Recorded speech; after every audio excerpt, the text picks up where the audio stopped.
सुप्रभात बच्चों। तो कैसे हैं आप सब? आशा करती हूँ कि आप सब अच्छे होंगे, है ना। तो चलिए आज की कक्षा का आरंभ करते हैं। तो बच्चों, हम लोगों ने पिछले कक्षा में क्या किया था? आप में से किन्हीं को याद होगा कि हम लोगों ने पिछले कक्षा में क्या किया था? तो जैसा कि हम लोगों ने पिछले कक्षा में, चलिए अब इसके माध्यम से आपको जरूर याद आ गया होगा कि हम लोग पिछले कक्षा में वही पाठ को पढ़ रहे थे पिछले कक्षा में, जो कि जिसका नाम था मिठाई वाला, है ना। और इसमें हम लोगों ने कहाँ तक देखा था कि किस तरह से मिठाई वाले बच्चों को सामान देते हैं। मतलब जो मिठाई वाले हैं वो 6 महीने बाद वो मुरली वाला बन करके मुरली बजाते हुए वो गली गली घूमता है और बच्चों को मुरली बेचता है ना। तो अब हम लोग उसमें देख रहे थे कि किस तरह से विजय बाबू उनसे बात करते हैं, किस तरह से विजय बाबू बात करते हैं और बताते हैं, बोलते हैं कि मिठाई वाले से, मुरली वाले से वो चुन्नू मुन्नू के लिए लेने के लिए आते हैं। चुन्नू मुन्नू की माता जी जो रामी है वो बोलती है कि बच्चों के लिए मुरली ले लीजिए, क्या पता ये फेरी वाला फिर यहाँ आए ना आए, तो इसी के लिए वो बोलती है कि जा करके चुन्नू मुन्नू के लिए भी ले लीजिए, है ना। और फिर जैसा कि मैंने आपको बताया कि जो गांव में वो सारा समाचार फैल जाता है कि कोई मुरली वाला है, वह बजा करके मुरली बेचता है, वह सस्ता मुरली बेचता है। और जो रोहिणी है उसकी आवाज़ सुनकर पहचान जाती है कि ये वही खिलौने वाला है। जैसे कि मैंने आपको बताया कि ये 6 महीना बाद की बात है ना। 6 महीना पहले वो वही जो मुरली वाला है वो खिलौने वाला बनकर बच्चों के लिए खिलौने लेकर के आता था, है ना, जिनसे चुन्नू मुन्नू ने भी खिलौने खरीदा था। तो रोहिणी ने जो है वो अपने पति को बोलती है कि मुरली वाले को बुलाइए, बच्चों के लिए भी मुरली खरीद लेते हैं, ठीक है। तो फिर उसके बाद मुरली वाले ने सभी बच्चों को देने के बाद उसमें से बच्चे को भी मुफ्त में मुरली भी देता है, जिसके पास पैसा भी नहीं होता उसको भी वो मुफ्त में देता है ना। ये हम लोगों ने पिछले कक्षा में पढ़ लिया था कि किस तरह से बच्चे को प्यार से वो मुरली बेचता है और जिनके पास पैसे नहीं है वो उसे भी मुरली देता है और सबको संतुष्ट करते हुए वो आगे बढ़ता है, ठीक है। चलिए अब हम लोग आगे देखते हैं। तो इनके जो लेखक है वो कौन थे? भगवती प्रसाद वाजपेयी जी, है ना। और इसका पाठ का नाम मिठाई वाला था, जैसा कि हम जानते हैं। तो चलिए शुरुआत करते हैं। चलिए तो मैं पढ़ूंगी, इसके अतिरिक्त आप लोग ध्यान से इसे देखेंगे, ठीक है। चलिए। आज अपने मकान में बैठी हुई रोहिणी मुरली वाले की सारी बातें सुनती रही। आज भी उसने अनुभव किया, बच्चों के साथ इतने प्यार से बातें करने वाला फेरी वाला पहले कभी नहीं आया। फिर वह सौदा भी कैसा सस्ता बेचता है, भला आदमी जाना पड़ता है। समय की बात है, जो बेचारा इस तरह मारा मारा फिरता है, पेट जो ना कराए सो थोड़ा। इसी समय मुरली वाले का क्षीण स्वर दूसरी निकट की गली से सुनाई पड़ा। बच्चों को बहलाने वाला मुरली वाला। रोहिणी इसे सुनकर मन ही मन कहने लगी, और स्वर कैसा मीठा है। इसका बहुत दिनों तक रोहिणी को मुरली वाले का वह मीठा स्वर और उसकी बच्चों के प्रति वे स्नेह सिक्त बातें याद आती रही। महीने के महीने आए और चले गए, फिर मुरली वाला ना आया। धीरे धीरे उसकी स्मृति भी छिन्न हो गई। तो बच्चों चलिए अब हम इसका व्याख्या देखते हैं। तो इस छंद में जो लेखक है वो क्या बताते हैं कि जो रोहिणी है वो मतलब बताती है कि आज अपने मकान में बैठी हुई रोहिणी मुरली वाले की सारी बातें सुनती रही। आज भी उसने अनुभव किया कि बच्चों के साथ इतने प्यार से बातें करने वाला फेरी वाला पहले कभी नहीं आया, है ना। उसके मन में ये बात चल रही थी कि आज से पहले इतना फेरी वाला आया, लेकिन बच्चों के साथ इतना प्यार, इतना स्नेह से बात करने वाला फेरी वाला कभी उसने अपने जीवन में नहीं देखा, ऐसा रोहिणी कहती है। ठीक है, फिर वह सौदा भी कैसा सस्ता बेचता है, भला आदमी जाना पड़ता है। तो जो रोहिणी है वो अपने मन में ये बातें सोचती है कि और वो जो इंसान है, जो व्यक्ति, वो सदा कैसा सस्ता बेचता है, मतलब इतना सस्ता आज के समय में भी बेचता है। तो भला आदमी मतलब जाना पड़ता है, मतलब भला आदमी लगता है वो। इस तरह की बातें रामी अपने आप से करती है। तो समय की बात है, जो बेचारा इस तरह मारा मारा फिरता है, तो जो पेट ना करा दे। तो जैसा कि हम सब जानते हैं कि जब भूख जो है वो ऐसा चीज है जो इंसान से कुछ भी करा देता है कि नहीं। तो ये सारी बातें उस जो रोहिणी है वो अपने मन में ये सारी बातें सोचती है कि बेचारा मारा मारा फिरता है, सस्ते बेचता है, भला इस आदमी का मतलब भला आदमी लगता है। वो अपने मन में ये सारे बात को सोचती है। ठीक है, तो आगे देखते हैं। इसी समय मुरली वाले का क्षीण स्वर दूसरी निकट की गली से सुनाई पड़ा।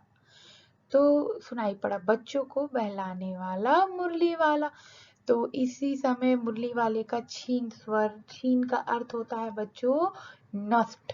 ठीक है, देखिए यहाँ पे छीन है ना, तो इसका अर्थ क्या होता है बच्चों, इसका अर्थ होता है नष्ट। ठीक है, तो इसी समय मुरली वाले का छीन स्वर जो है वो दूसरे निकट की गली से सुनाई पड़ा, बच्चों को बहलाने वाला। तो फिर क्या होता है कि जो ये मुरली वाला है ना, तो उस समय इसकी जो स्वर है वो वहां पे खत्म हो जाती, फिर दूसरे गली से इसकी आवाज सुनाई देती है निकट आते हुए। धीरे धीरे अब वो दूसरे गली से, हो सकता है जो मुरली वाला वो दूसरी गली से होकर के अब दूसरी गली से आ रहा होगा। तो फिर से क्या आवाज सुनाई देता है, क्या गाना गाकर बुलाता है वो, बच्चों को बहलाने वाला मुरली वाला, है ना, मुरलिया वाला। इस प्रकार से वो गाते गाते वो आता है। ठीक है, तो रोहिणी इसे सुनकर मन ही मन कहने लगी, और स्वर कैसा मीठा है इसका। ये सारी बात जो रोहिणी है ना वो अपने मन से कर रही है कि कैसा भला आदमी, कितना सस्ता बेचता है, मारा मारा फिरता है, कैसा इंसान। हम लोग भी कभी कभी खड़े होते हैं अकेले में, तो कभी कभी हमारे मन में भी इस प्रकार की कुछ कुछ बातें हैं जो आती है ना। तो ये सब बातें हैं जो वो अपने मन में सोचती है। ठीक है, तो उसके बाद रोहिणी इसे सुनकर स्वर कैसा मीठा है, बहुत दिन तक रोहिणी को मुरली वाले का यह जो मीठा स्वर है वह उसके बच्चों के प्रति स्नेह सिक्त, स्नेह सिक्त का मतलब क्या होता है बच्चों, स्नेह सिक्त का मतलब होता है प्रेम से डूबा हुआ। ठीक है, प्रेम में एक तरह से आप कह सकते हैं प्रेम में डूबा हुआ। तो जो रोहिणी है वो मन में सोचती कि जो मुरली वाला उसका स्वर कितना मीठा है ना, वो बच्चों से कितना स्नेह प्रेम से बात करता है। ठीक है, तो ये सारी बातें वो अपने मन में सोचती है। तो महीने के महीने आए और चले गए, और फिर मुरली वाला नहीं आया। तो अब क्या हुआ कि कुछ दिन बीत गए, कुछ समय बीत गया। तो अब उसके बाद क्या हुआ कि मुरली वाला जो है वो महीने के महीने बीत गए। जैसे मैंने आपको बताया था कि पहले 6 महीना, फिर कुछ महीने बाद वो आते रहता था, वो लगातार नहीं आता था, है ना। तो उसके बाद जो है कि जो महीने के महीने आए और चले गए, फिर मुरली वाला ना आया, और धीरे धीरे उसकी स्मृति भी छीन हो गई। तो छीन का अर्थ जैसा कि मैंने आपको बताया, छीन का अर्थ क्या होता है, नष्ट होना।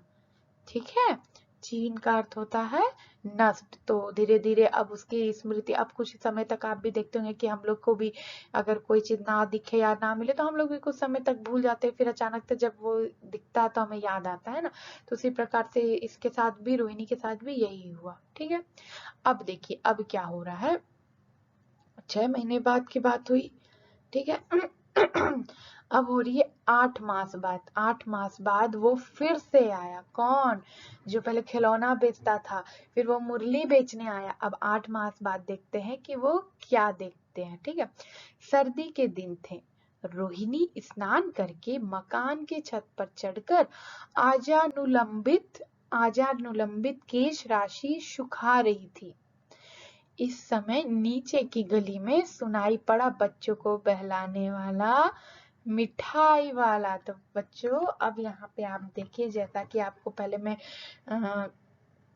कठिन शब्द आपको बता देती हूँ। तो जैसे कि इसमें देखिए, अजानुलंबित। अजानुलंबित का अर्थ पता है क्या होता है? जिसके घुटने तक बाल होते हैं, ठीक है। इसका अर्थ होता है इसका अर्थ होता है घुटनों तक बाल, ठीक है। केश राशि देखिए, है ना, बालों का समूह।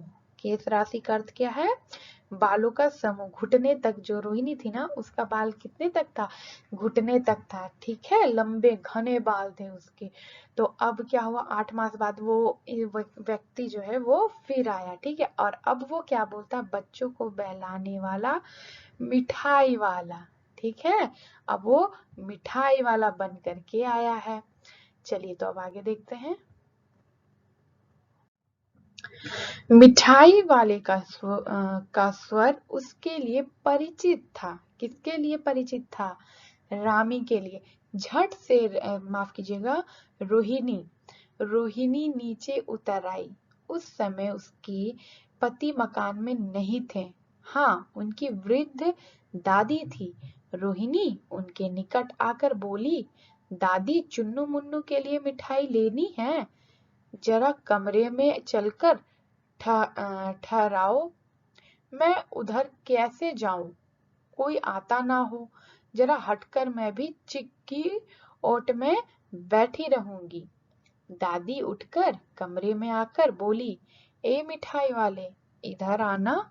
मिठाई वाला निकट आ गया। बोला, कितनी मिठाई दूं माँ? ये नए तरह की मिठाई है, रंग बिरंगी। कुछ कुछ खट्टी, कुछ कुछ मीठी, जायकेदार, बड़ी देर तक मुंह में टिकती है ना। जायकेदार, बड़ी देर मुंह में टिकती है, जल्दी नहीं घुलती। बच्चे बड़े चाव से चूसते हैं। इन गुणों के सिवा ये खांसी भी दूर करती है। कितनी दूं? चपटी गोल पहलदार गोलियां हैं। पैसे की 16 देता हूँ। तो अब देखिए यहाँ पर क्या हो रहा है।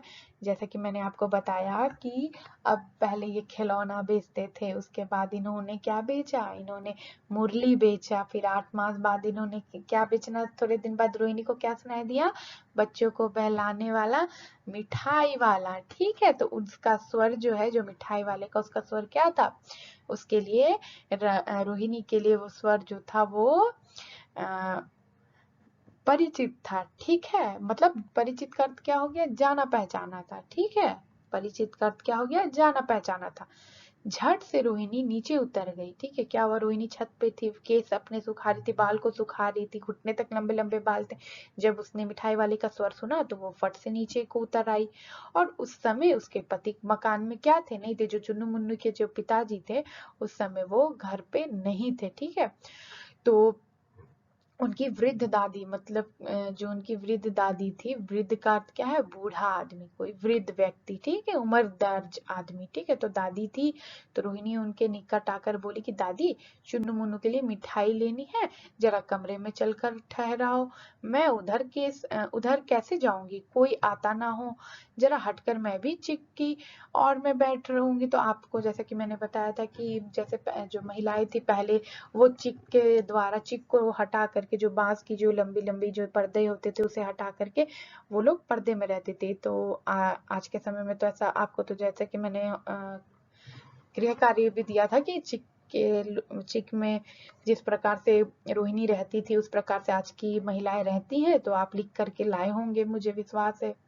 तो रोहिणी उनके निकट आकर दादी को बोलती कि चुन्नू मुन्नू के लिए मिठाई लेनी, तो जरा उनको कमरे में रुकवाओ, मैं भी इधर से देख लूंगी, ले लूंगी, ठीक है। तो दादी माँ उठ करके कमरे से बाहर जाती और क्या बोलकर बुलाती? ए मिठाई वाले, इधर आना। तो मिठाई वाले को जो दादी माँ है वो क्या करती है? बुलाती है, ठीक है। तो मिठाई वाला निकट आ जाता है और बोलता है अम्मा से कि माँ, कितनी मिठाई दूं? तो ये नए तरह की मिठाई है। जो मिठाई वाला है वो अपना मिठाई के बारे में बताता है कि ये रंग बिरंगे है, कुछ खट्टे हैं, कुछ मीठे हैं और बहुत ही जायकेदार है, ठीक है। वो मिठाई की तारीफ करता है कि ये बहुत देर तक मुंह में टिकती है, जल्दी घुलती नहीं है। तो इस प्रकार से वो अपने मिठाई के बारे में वो बताता है, ठीक है।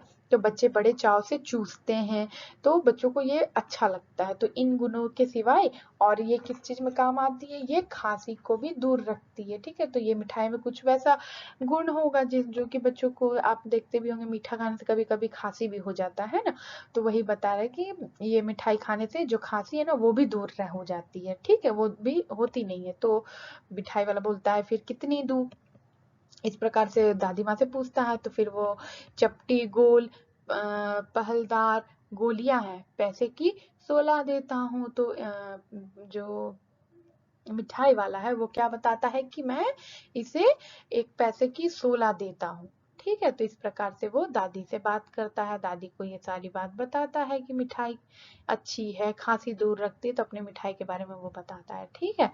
तो चलिए अब देखते हैं आगे, ठीक है बच्चों, चलिए। तो अब यहाँ पर आपके लिए कुछ विकल्प दिए हुए हैं जिनमें से आपको सही विकल्प का चयन करना है। जैसे कि मिठाई वाला जो था वो बच्चों की झलक में क्या पाता था, ईश्वर की, मित्र की, अपने बच्चों की झलक और उपयुक्त सभी। तो आप लोग उत्तर दें। तो जो मिठाई वाला है वो अपने बच्चों का झलक पाता था, है ना, वो अपने, मैंने जैसा कि आपको पहले भी बहुत बार बताया कि जो मिठाई वाला है वो अपने बच्चों की झलक देखता था, है ना, अपने बच्चों की झलक पाता था। जो बच्चों को जो भी वो सामान बेचता था वो बच्चों के जो शकल है उस पे खुशियां देखता था। चलिए, तो अब यहाँ दूसरा प्रश्न है, अपने मकान में कौन बैठी थी, है ना, जो जैसा कि मैंने आपको बताया कि अपने मकान में कौन बैठी हुई थी छत पर, बताइए।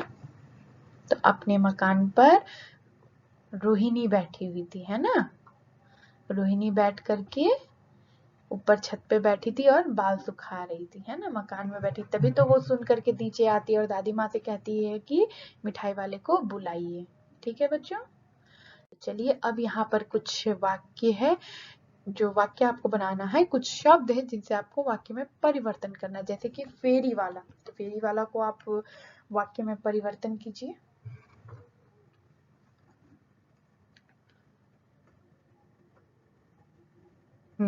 तो हमारे मोहल्ले में या हमारे गली में फेरी वाला हमेशा आता है ना, इस प्रकार से आप बना सकते हैं। तो संतोष से बनाइए, हमें अपने जीवन में हमेशा संतोष रहना चाहिए, है ना, हमें हर बात में संतोष रहना चाहिए। तो इस प्रकार से आप वाक्य बना सकते हैं। तो जैसे कि यहाँ पर्यायवाची शब्द है, तो पर्यायवाची शब्द एक एक बताइए आप। तो संतोष का पर्यायवाची क्या हो सकता है, संतुष्ट, ठीक है, संतुष्ट हो सकता है।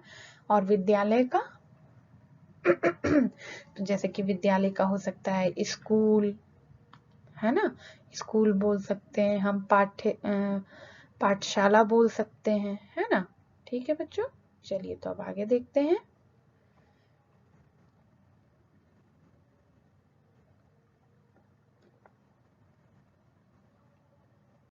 तो चलिए अब है पुनरावृत्ति का समय। तो आज बच्चों हम लोगों ने पाठ को बहुत ही अच्छे से सुर के साथ, लय के साथ पढ़ा और अर्थ को भी जाना, है ना। और पाठ में हमने क्या देखा कि किस तरह से वो जो आदमी है वो फिर 8 मास बाद मिठाई वाला बन करके मिठाई बेचने के लिए आता है ना। और फिर हम लोगों ने क्या देखा कि किस तरह से जो रोहिणी है इसका स्वर सुनती है तो उसको फिर याद आता है कि यह स्वर तो सुना हुआ सा लगता है, तो वह अपनी छत से तुरंत क्या करती है, नीचे उतर करके आती है ना, और वो छत पर अपने बालों को सुखा रही होती है क्योंकि उसके बाल तो बहुत ही घने और लंबे थे, है ना। तो उसने मिठाई वाले को बुलाया और जो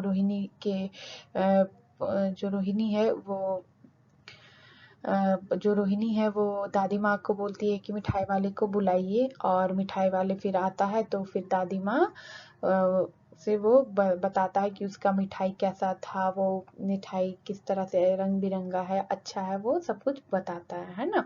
तो चलिए उसी आधार पर दो प्रश्न है यहाँ पर। तो जैसे कि माफ कीजिएगा, अपनी मिठाइयों के बारे में क्या बतलाता है मिठाई वाला, तो मिठाई वाला क्या बताता है अपनी मिठाइयों के बारे में कि बताइए। कि ये बहुत ही स्वादिष्ट मिठाई है, रंग बिरंगी बहुत ही अच्छी मिठाई है। ये बहुत देर तक मुंह में रहता है और जल्दी नहीं घुलता है ना, और ये खांसी से भी दूर रखता है ना। तो वो इस प्रकार से अपनी मिठाइयों के बारे में बताता है।